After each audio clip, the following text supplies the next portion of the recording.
What's up, y'all? She from Legacy Hustle here. I have a little request of you. If you truly appreciate what we're trying to do here and you enjoy the show, the sharing, the transparency, and the insights, as well as the inspiration we bring you with each and every episode, I need you to help us out as well by supporting.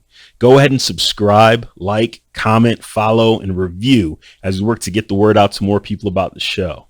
Also, please consider sharing the show with your entire network. Thank you. Enjoy the show.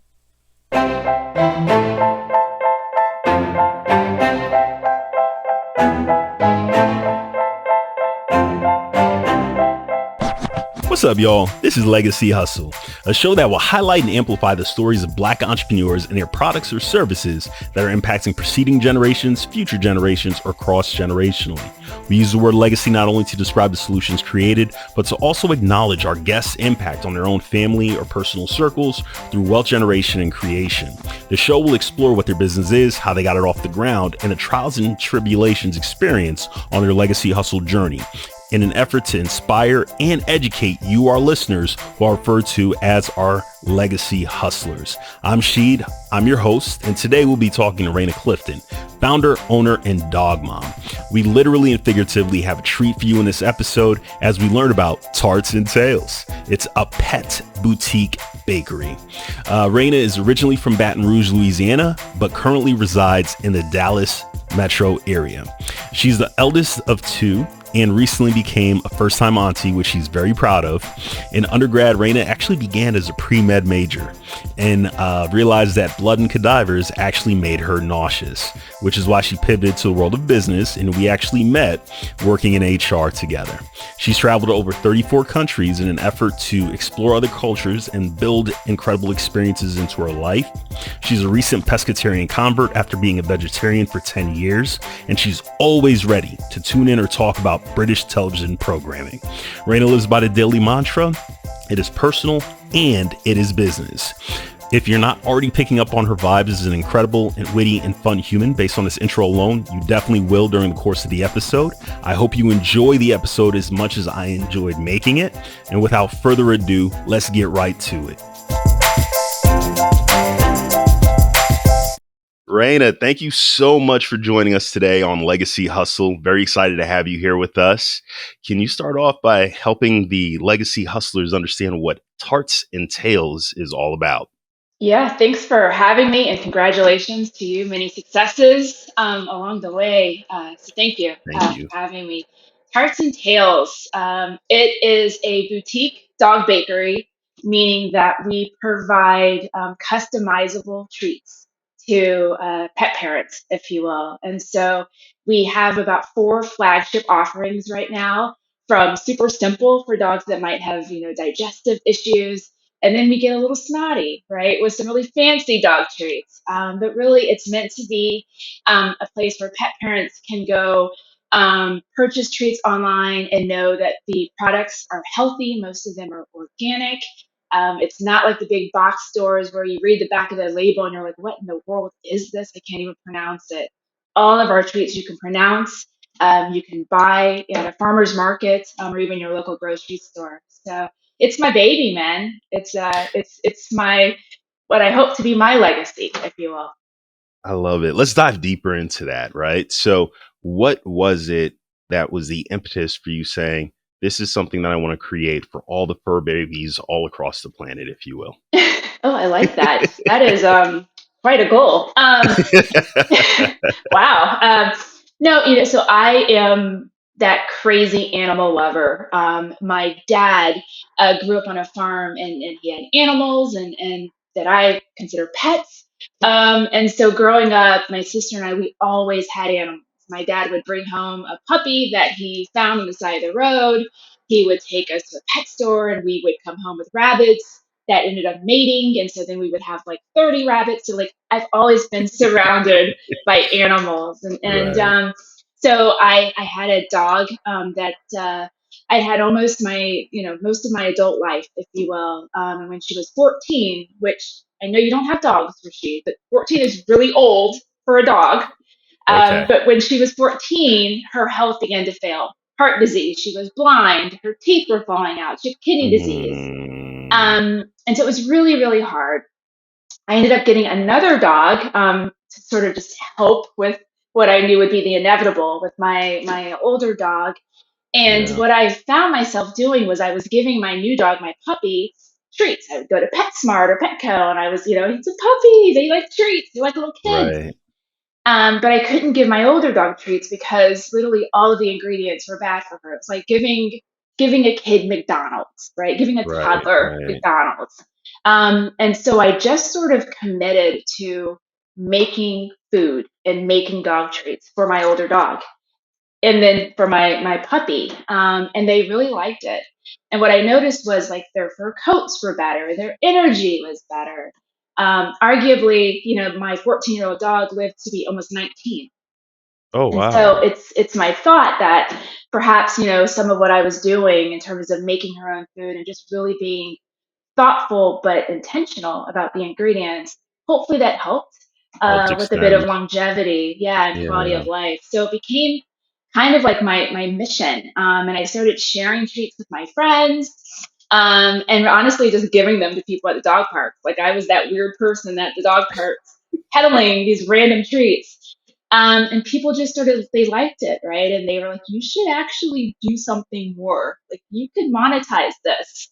And it took me a while to get there, but really sort of that was the impetus. It was my aging dog Jasmine, who, the funny thing is, I adopted her with my very first paycheck. She was $40 at the Louisiana shelter, and I brought her home, and we were just bonded from for the next 18 and a half, almost 19 years of her life. So yeah. Mm. Mm. That is such a powerful sharing. So, started off in terms of a deep seated love for animals based on just growing up and what you saw in your household there. Transitioned to the point where you had um, a dog that you had for a lot of your adult life that became ill. And so you started creating treats for them because you wanted to ensure that they felt included with the experience that you're providing to the puppy. And then you started sharing because you were so passionate about looking out for animals generally. You started sharing your insights around, hopefully, this was helping with longevity, right? Natural foods. What a shock, right? So it was something that you really wanted to dig into and share and amplify. And you were passionate about it. At what point you spoke about sort of individuals encouraging you to take off with this, right? At what point in your mind did it click and say, okay, I can pivot taking these gifts, talents, and passions that I have into a viable business? Yeah. Oh, that's a great question. So I was working, and look, you and I are in the same field, so I enjoy what I do. But I just sort of had this moment where I realized that kind of want to work for myself. My parents, I was fortunate to see them work for themselves, growing up. And so I know what that feels like when you get to sort of have your own hours and you are your own boss. And that is so powerful. But also, I very much wanted to be able to share on a broader scale. And so it was sort of those two things. And it was like, if I, can afford to do it, no one else seems to be doing it. Kind of why not? Really, I tend to be in my family, sort of I'm a risk taker, but I'm also a dreamer. I won't share with you some of my crazy dreams, but like I hope that my dreams become reality. I really I am love that it. intentional. And so I remember, I think Rashid, when I was maybe a senior in high school or a freshman in college, just having a conversation with my mom, and somehow we got on this page or this path about just sort of regrets. And I firmly don't believe in regrets. But she was sharing with me one of hers, and it was that she had a business idea and she never did it. And it was just sort of hearing in her voice, sort of, she had two kids. Hopefully, we're normal, we're successful. She was married. My dad, she helped put him through med school. She had done great things in life, but she had this one regret that she'd been hanging on to. And so I never wanted to have a regret or to have an idea and not try to achieve it. For me, and I say this to people that I meet about Tarts and Tails, look, like I've met a goal. anything else that I achieve is just icing on the cake, right? Sales, having a conversation with you, never thought I would be doing something like this. But for me, I keep this sort of, it's not a bucket list, it's just things I want to do. I'm doing it. And so that kind of gives me that energy and that drive. But in terms of just that moment where I knew I had to do Tarts and Tails, it was sort of the culmination of wanting to work for myself, having my mom's, sort of that conversation in the back of my head, and just knowing that like I could do it.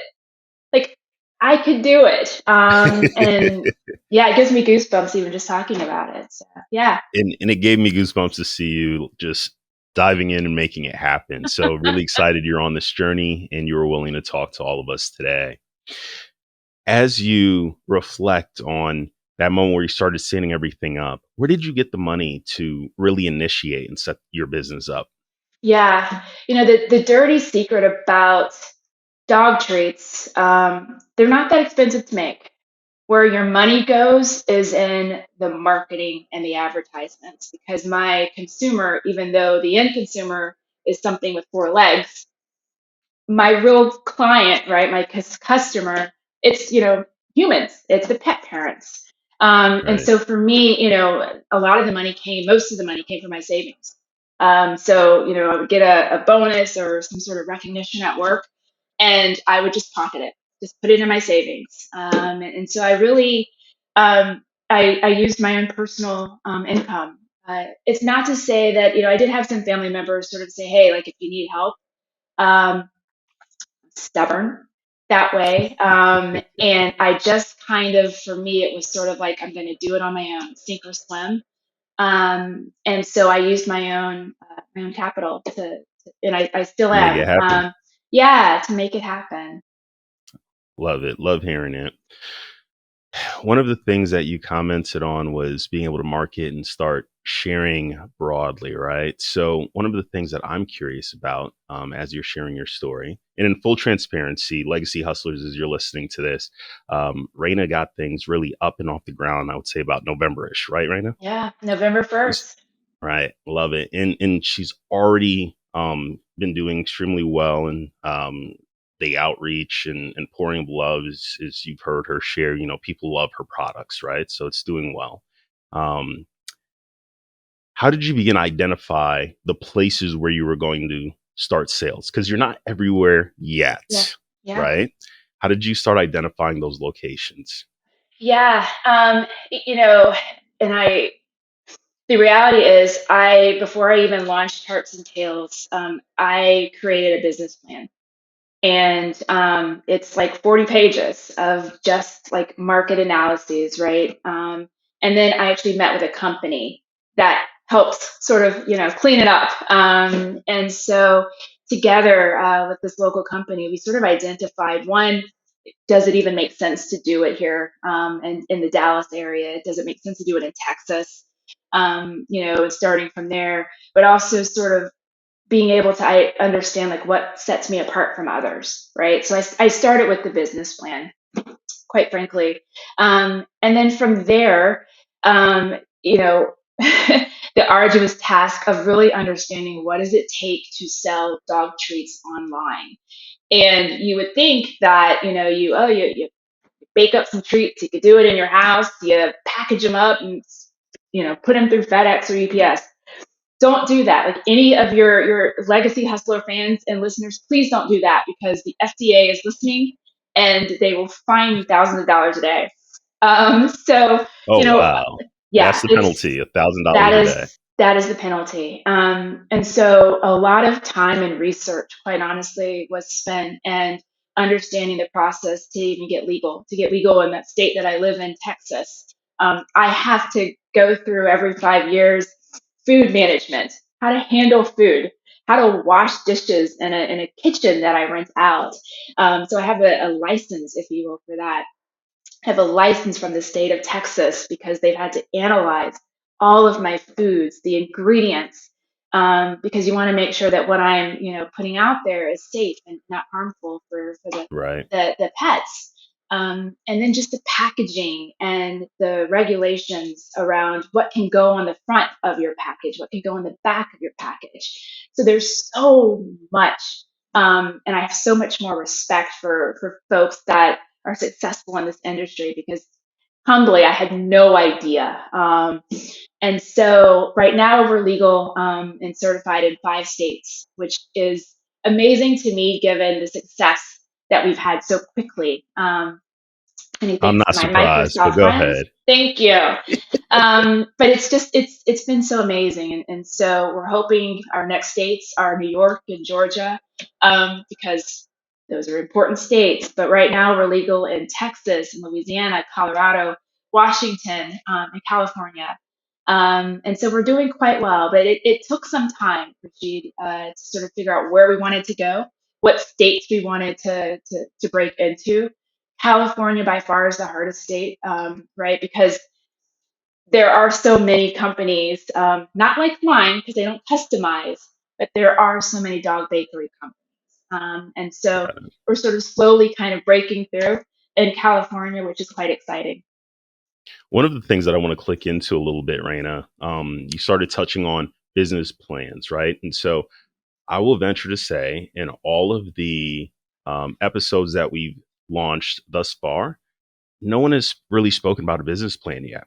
And then you Mm. also spoke about a company, you kept it anonymous. I don't know if you want to share a little bit more insight around who that firm or organization is that provided you some great advice and insights as you put your business plan together so that others who may be in the Texas area or if they cater more broadly can also tap into that as a resource.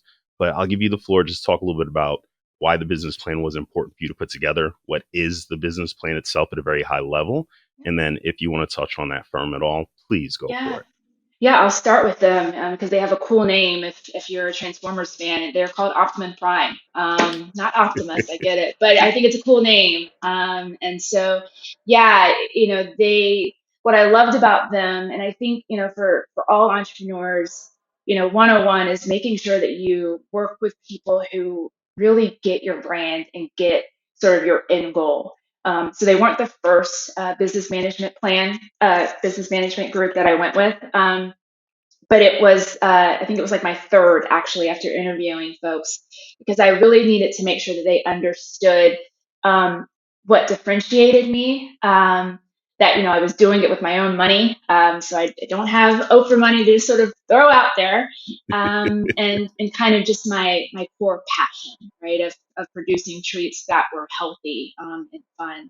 And so yeah, I worked with them for a couple of months sort of tweaking, if I put in this much money, here's kind of the breaking point and here's sort of the financials. We drew up a number of options and things like that. But also we took a look nationally of, what the pet food industry was doing and, what areas, were sort of thriving. So they even broke it into sort of wet treats, dried treats. At the time CBD was becoming a thing. Right. And so they really did a great kind of industry analysis for me, taking a look at all of that. And really, what we landed on in terms of the importance for my business was like I mentioned in the beginning, the marketing and the advertisements, and making sure that I'm actually really focusing on the humans. And so for me, I want my company to feel like a bakery, truly. Like that's my vision. So, my packaging, and thank you for displaying it, love it. But my packaging, I want it to feel not like it's a bag of dog treats, right? I want it to feel like, wow, you're opening something fun and special. And so a lot of intention was put into that. And the same thing with my website. I went through a number of website designers. And the first few, they just didn't get my vision. It was more flashy versus just sort of just friendly and approachable. And so, I think another sort of tip I would tell other entrepreneurs is don't be afraid to say like, this doesn't fit my brand. And it's okay to move in a different direction with a different service provider. So ultimately, at the end of the day, that's what you have to stand on. It's your brand. And so for me, every single piece of packaging I've approved, I've helped create, I've designed. Um, if a sticker is put incorrectly on one of my bags, if it's askew, I'm not putting it out there like it's that personal to me. Right. But Right. yeah, the business plan to me, I'm from Louisiana. We always say you start with the root, right? You start from the beginning. You start with a foundation. And it was just that important for me to be able to really understand what the competition was doing, to really be able to understand, do I have a niche product, or is this just in my head? Do I just think I have something interesting? And fortunately, my plan sort of showed that like I do have something that's different from the competition out And did you have a certain resource that you went to for a framework for your business plan as you started putting it together? Like, was there a website or was that the service that you were talking about, Optimum Prime? Where did the there. structure or skeleton for your business plan initially come from? Yeah. So it really was through the planning company. But what they Got it. asked me to do ahead of meeting with them was just sort of write a summary. And wow, that was so hard. It was like being back at grad school. You're like, you're writing something. It was hard, Yeah. but it was so important. And I actually, before you and I met this morning, I dug it out. I was like, this was amazing. It was so pitiful, but yet, I poured my heart out into it, and I think it helped them better understand, who I was as a person, and then who I wanted to be as an Yeah.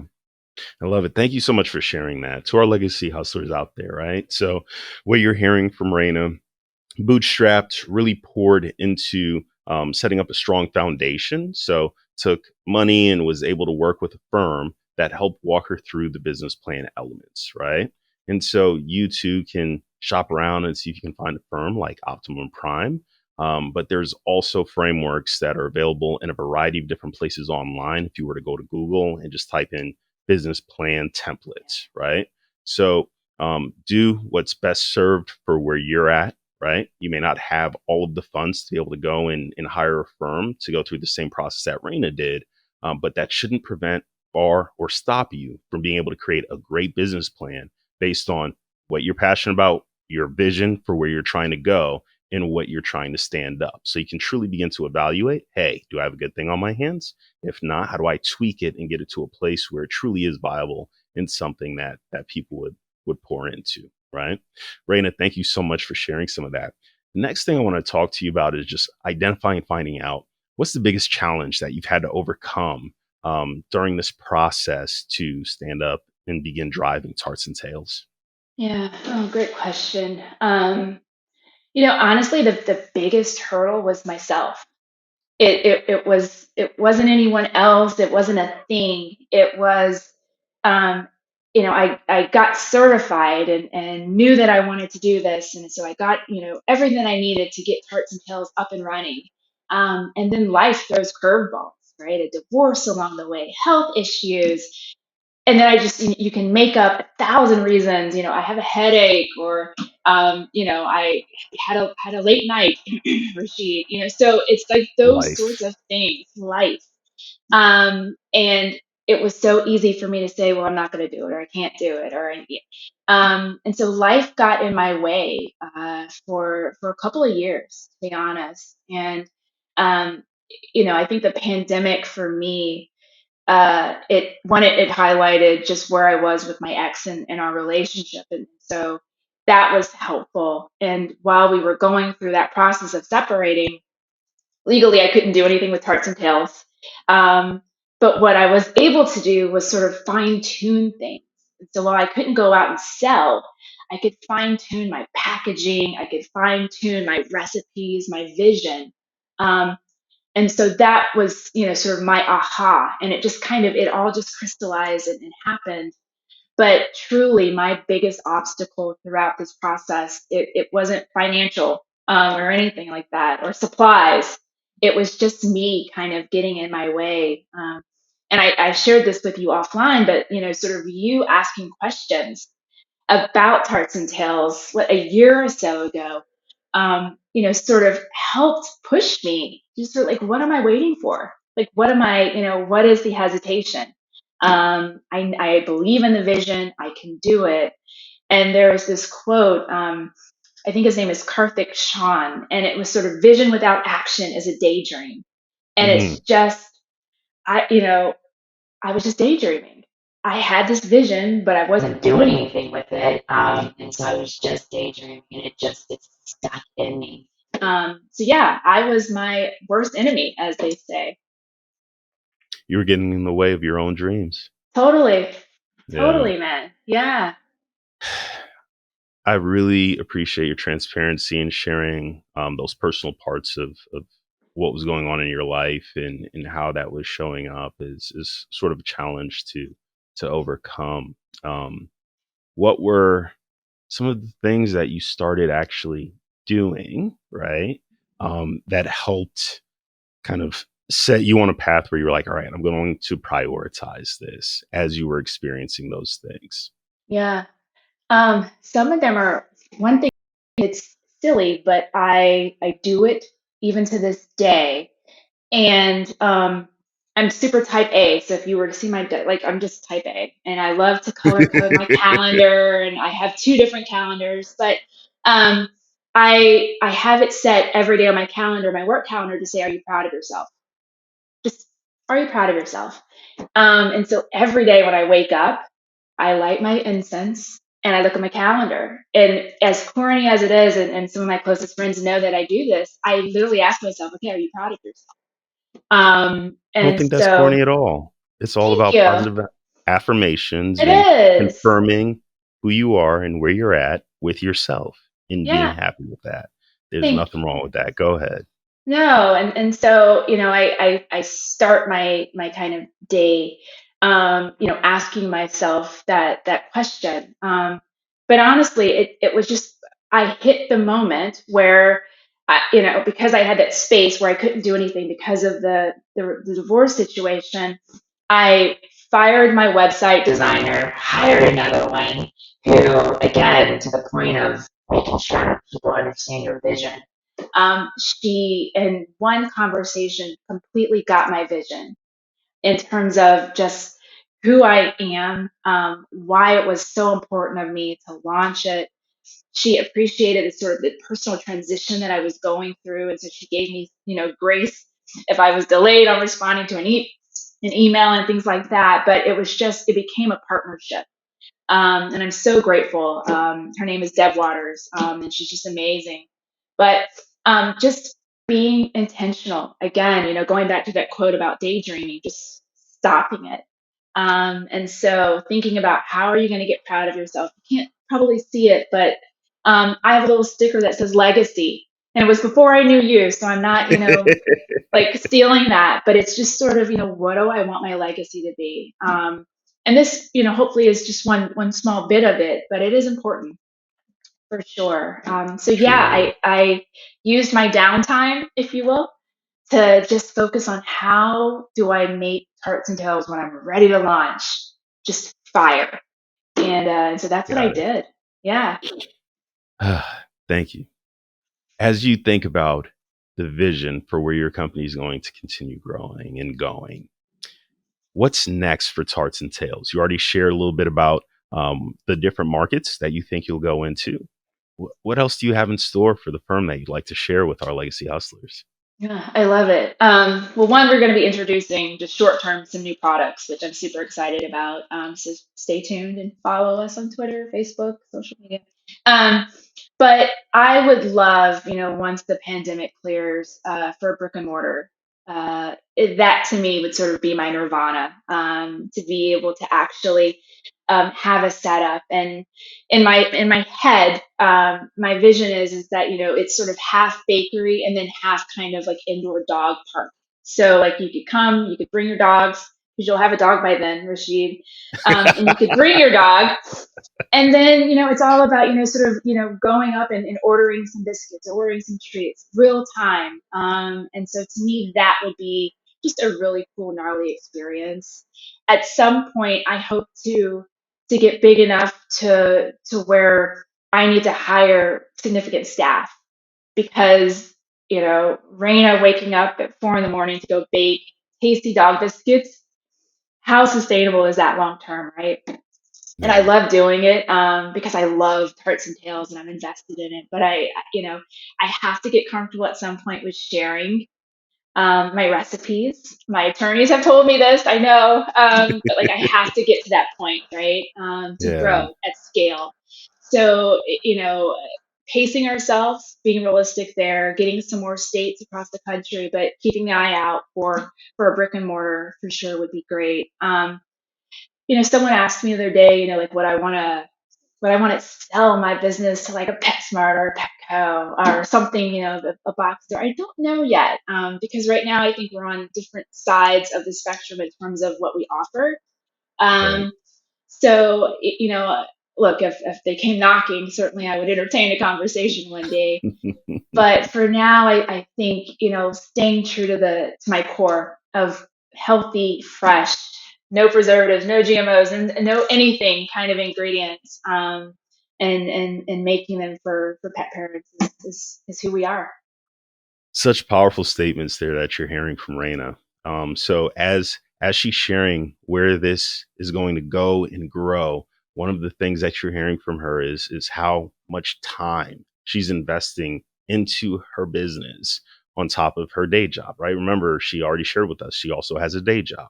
So imagine having to get up at 4 a.m., pouring the love, the energy to create the treats, time on the weekends on top of having that day job. That's why for me, and you've heard me say it before on some of the other episodes, to me, this is all about a legacy hustle versus a side hustle because you pour so much of yourself into it, right? And you're doing it because you're passionate about it, you believe in it, and you have that certain demographic that you're trying to really hit in a certain way, right? To bring something of value and quality to their lives. And that's exactly what she has going on. Rayna also just spoke about scaling and growth and how critically important that is, right? So she's already beginning to think about what that potentially looks like as she identifies new markets to begin to venture into, because that is also going to be important to her growth. So hope you're enjoying and really absorbing everything that she's dropping right now. Rayna, we're going to pivot into what I call the 5 minute hustle. It's a call and response segment on the show where it enables our legacy hustlers to hear straight from you on some of the things that actually help you in terms of being able to execute your business and you're having a mindset that's just pouring into it. What initially would you say held you back from becoming an entrepreneur? And I know you shared some of the challenges that took place. So, was there anything else aside from some of the challenges that you already shared that held you back from becoming an entrepreneur? No, I think it's courage. It's courage, and it's just sort of the belief in yourself. I had people around me saying, like, do it, you can do it, but I had to do it and I had to hit that moment.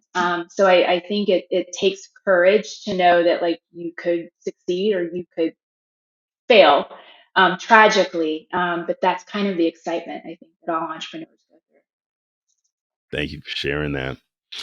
What would you say is the best business advice you've ever received? through. Um, one, it's always carry your business cards. Everyone tells me that, and I do it because you never know who you're going to meet in, like, the ladies' restroom or at the gas station. Because I wear this shirt or a shirt like this or a jacket. I'm always wearing my logo, and so always carry your business cards with you for sure. Is probably the most consistent advice that I've received. But the other advice that I received from someone that worked with me long, long ago at IBM was just, you know, if you wake up and you're cranky, if you wake up and you have a headache, and you don't want to do, that work, then give it some thought, right? Meaning, like, if even at your worst, you don't want to go in and bake biscuits, maybe that's really not what you should be doing. And so, I think about that sometimes when I am at the bakery at 4 a.m. Like, I'm excited to be there. Yeah, I might, like, have some expletives along the way. I might be super annoyed, but by the time the ovens turn on and, like, I'm cracking eggs and, like, I am in my jam. I And love it. so I think I this love point it. to me was just sort of, you gotta really love what you do, Yeah. in order for it to be your calling. It's gotta be all in you. Powerful. What would you say is a business book, magazine, podcast, some resource that you go to every day in terms of setting your mind right, focus around the business, that you would recommend our legacy hustlers may tap into Yeah. as well? Yeah, your hustlers might not like my answer. It's not a book, it's not a podcast. It's I log on to the local chamber of commerce for my area all the time. And Yep. so um one, because there aren't many people like me, meaning dog people, pet people, um, but also it's just a way of connecting, and seeing what's out there, and seeing whether there are gaps, and just the challenges people face. And then because I am a person of color, a woman of color, um, there are a number of organizations that I've joined. One is Women of Color in Capital, and so I encourage not just women, everyone, frankly, to check them out. I've attended a number of their seminars where they have guest speakers and they talk to you about, it can be as basic as how to have a business plan, how to have, your income statement correct, where to go, how to file taxes, but then it also talks to you about how to scale your business. And so I love that organization as a resource. And then here locally in Texas, UT, University of Texas, they have a women's group for women entrepreneurs, and so I'm plugged into them. And so for now, it's not so much a book or anything like that, Rashid, but those are the resources that I'm really leveraging these days. That's awesome. Yeah, and it didn't have to be a book, right? It was just what are you leveraging that you'd recommend others use, and spot on. So what Yeah. you heard from her is tapping into your local chamber of commerce that may be in your area, so that you can continue expanding your network, seeing what else is out there, seeing how potentially you could provide your services to others that are in that ecosystem as well. Phenomenal idea. And then she also spoke about just surrounding herself with others who are on that entrepreneurial journey as well. So that she has that community. And so you heard her share some of those other elements, tapping into the Women of Color Capital, UT Women's Group, right? And so find something that resonates with you, that fits your business as well. And you can have a community that you lean in with that can, you know, inspire, motivate, and help one another as you go.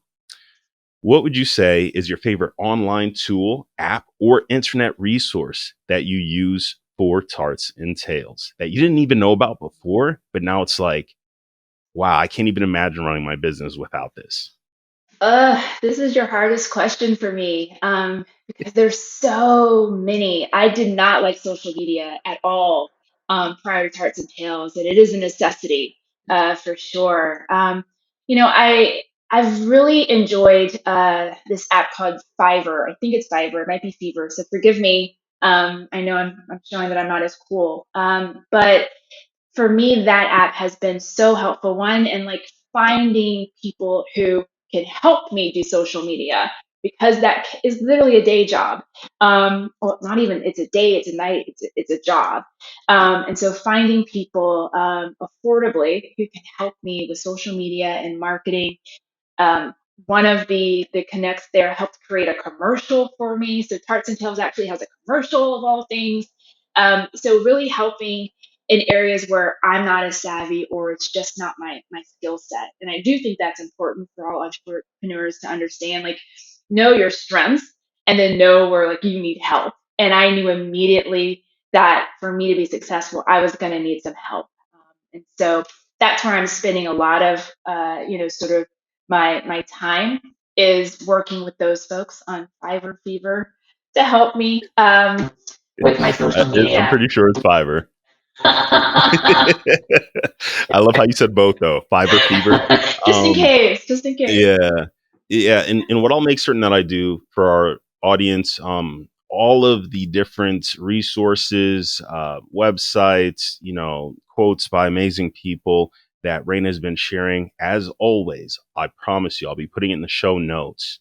So, once you're listening to it on either a podcast platform or on YouTube, if you go down into the area for the description of the show, you'll find all of the links that'll include Tarts and Tails websites, all the social media links, all of the resources and amazing things that Rayna has taken time to share with us today will be found there as well.